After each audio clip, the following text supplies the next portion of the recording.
Monsieur l'abbé, bonjour. Merci de nous recevoir ici au Centre interdiocésain, un lieu rempli d'histoire pour cette crise congolaise qui semble perdurer. Vous êtes le bienvenu. Merci d'être avec nous sur notre chaîne. Le pape, en ce jour du 23 février, a voulu faire une prière particulière pour le Congo. Quel sens, quelle signification cela a-t-il pour vous? C'est d'abord un soutien de l'Église universelle au peuple congolais qui est en train de traverser le désert avec l'espoir d'arriver à la terre promise qui pour nous sont de bonnes élections libres, apaisées et qui mettraient fin à la crise. C'est un message qui nous fait voir comment le Saint-Père est proche de nous et ça nous encourage, ça encourage la SENCO dans sa mission prophétique d'être la voix des laissés potentes.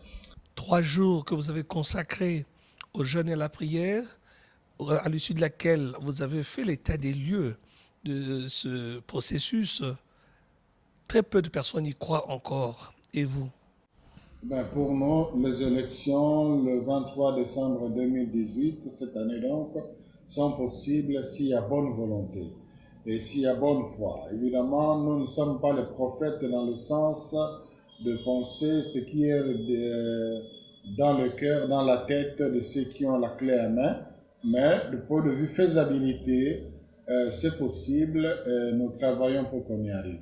Vous y travaillez, vous essayez de convaincre à l'extérieur, avec les partenaires de la République démocratique du Congo.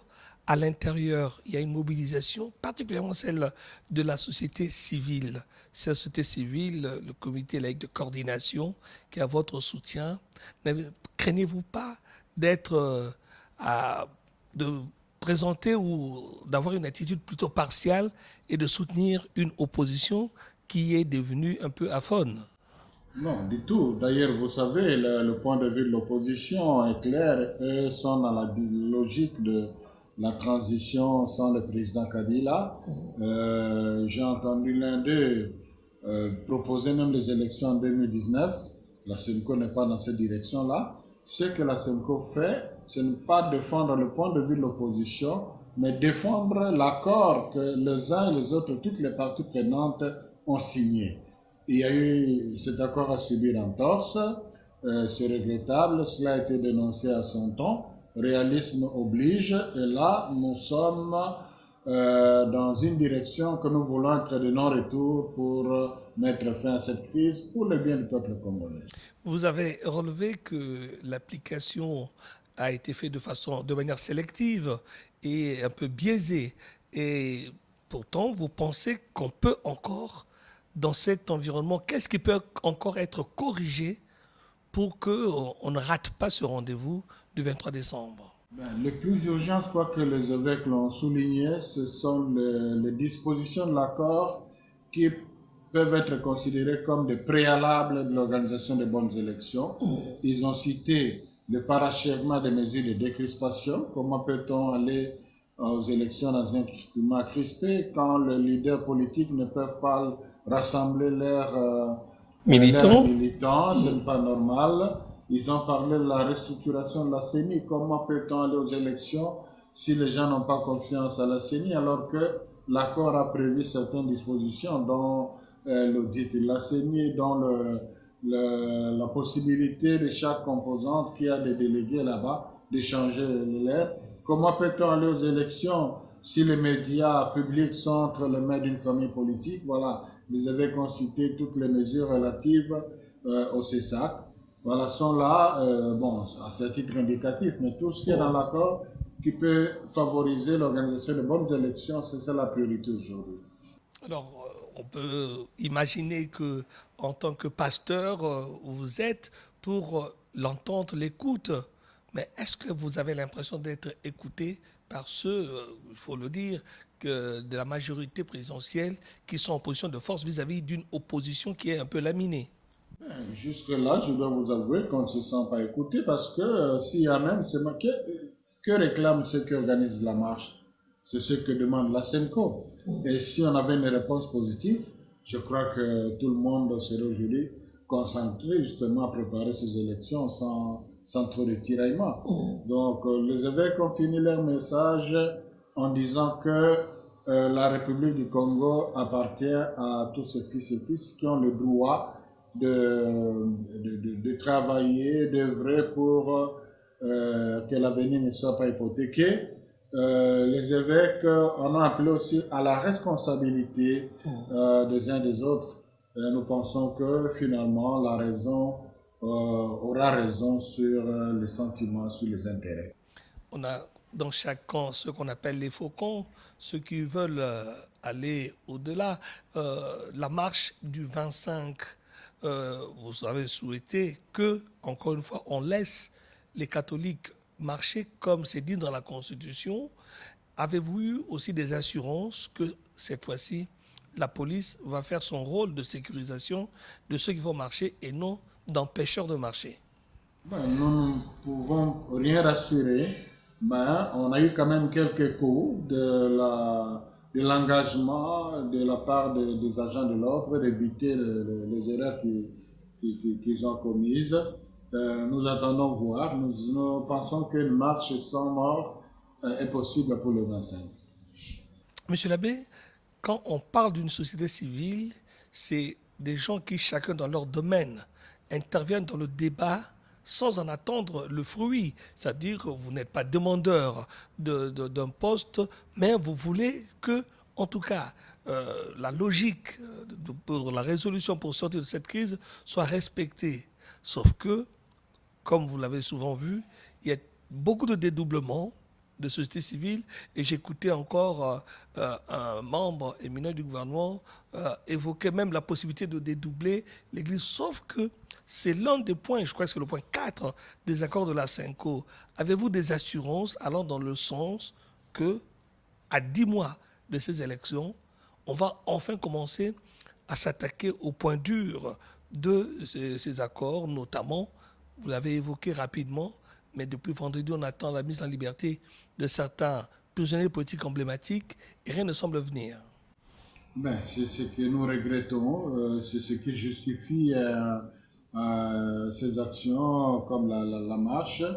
Et nous ne désespérons pas. Nous pensons que la raison sera finalement écoutée parce que gagnerait-il à laisser faire des choses pour aller aux élections s'il y en aura qui seraient contestées, qui ne mettraient pas fin à la crise.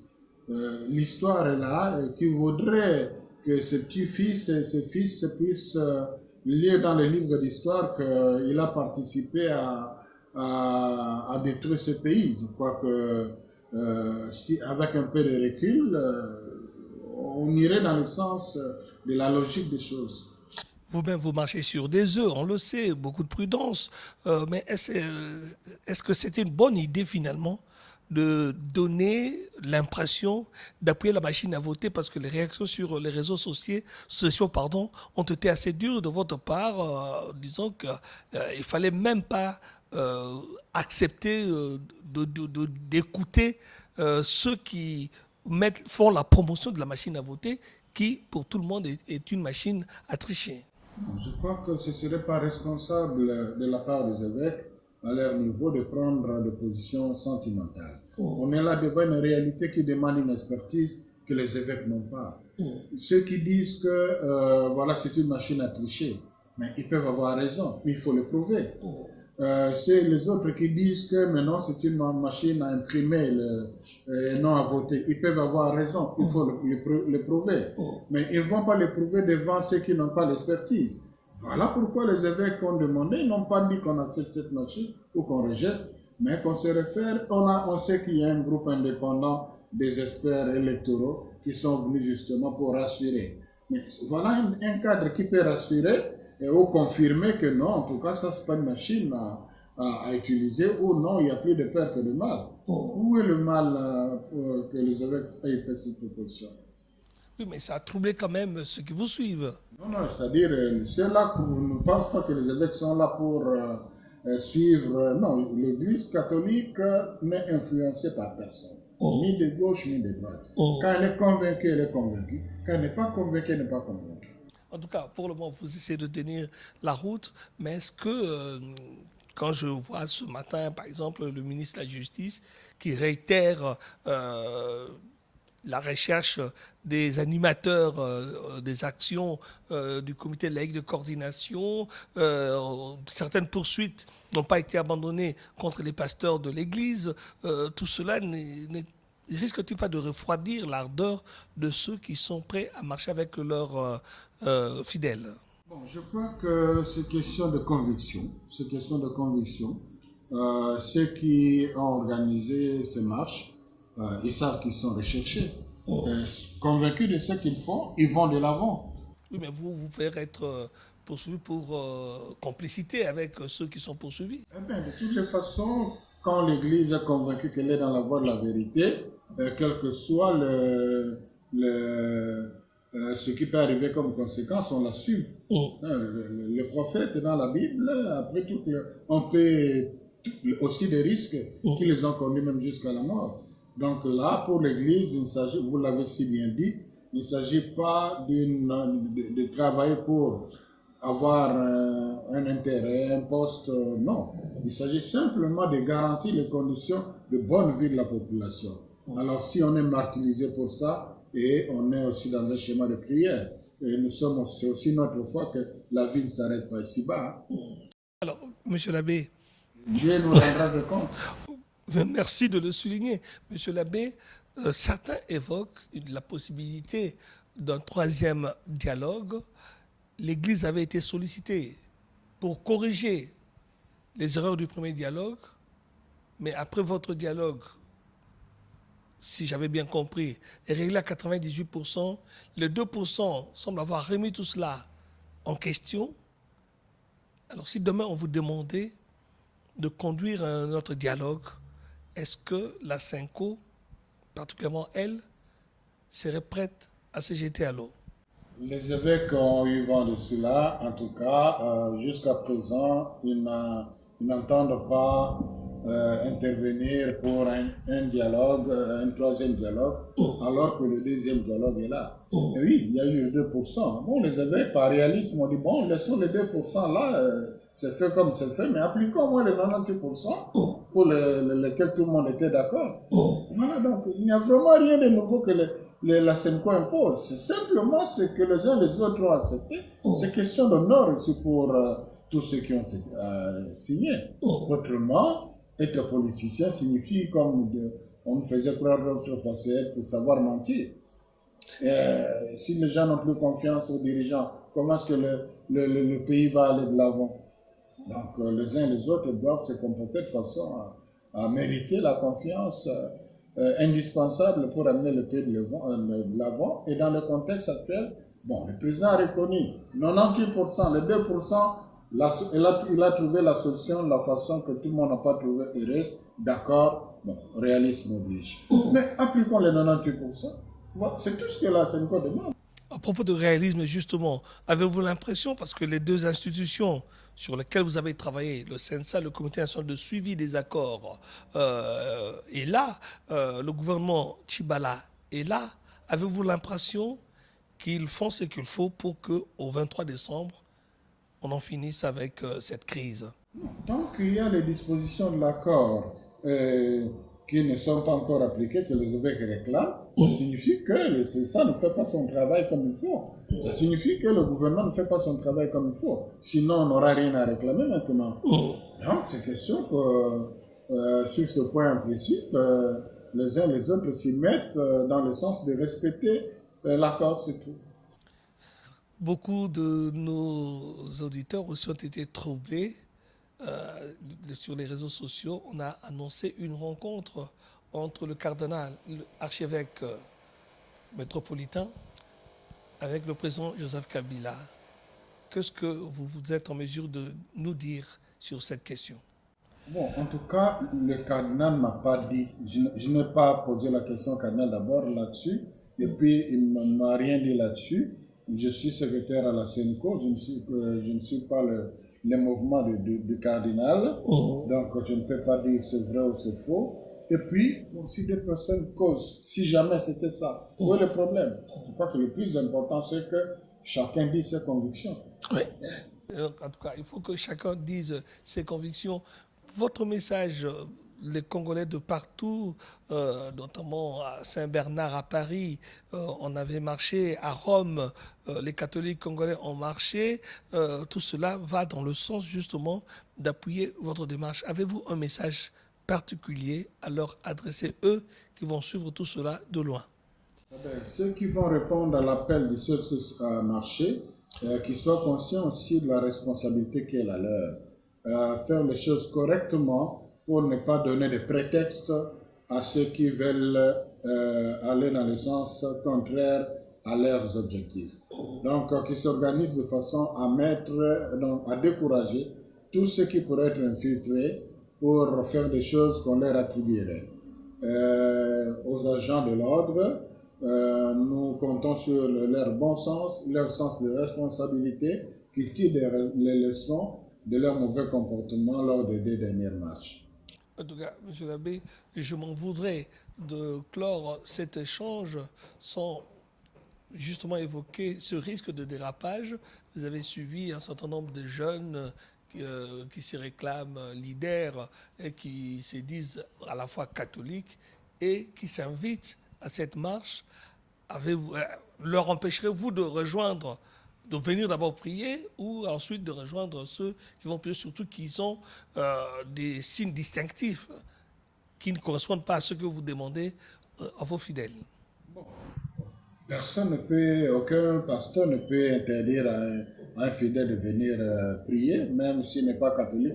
Quelqu'un qui viendrait dans une église, dans un contexte de prière, on ne le chasserait pas. Bon, à ce que je sache, ceux qui ont organisé les marches n'ont pas fait une liste de ceux qui doivent participer et de ceux qui ne doivent pas participer. Donc tout le monde peut participer, mais ils ont donné des conditions que les partis politiques ne s'affichent pas comme tels, mais tous s'inscrivent dans la logique de la marche des chrétiens. Là, si il y a des gens qui viennent avec des instructions contraires, c'est justement ce que je disais là, que ceux qui organisent la marche et ceux qui sont dans la ligne de celle-ci les découragent et les dénoncent. En tout cas, Monsieur l'abbé, c'est un réel plaisir d'échanger là-dessus et j'imagine que vous ne dormez pas beaucoup ces derniers temps, mais nous souhaitons vraiment que au bout de cette journée du 25, vous puissiez dire, je l'espère, que, en tout cas, une nouvelle dynamique est enclenchée. Quel signal fort attendez-vous après cette marche du 25 pour vous dire, ça y est, on n'aura plus besoin de marcher. Sinon, on va remettre ça. Le signal, c'est la réponse aux revendications. Des crispations d'abord? Des crispations. Qu'on règle la chose, la restitution de la CENI, de ce sac, entre autres, le dédoublement de parti. En tout cas, nous sommes de cœur avec vous. Merci, Monsieur l'abbé. Nous comptons sur vos prières. Nous faisons ce que nous pouvons, mais le Seigneur a aussi sa part. Merci beaucoup. Merci.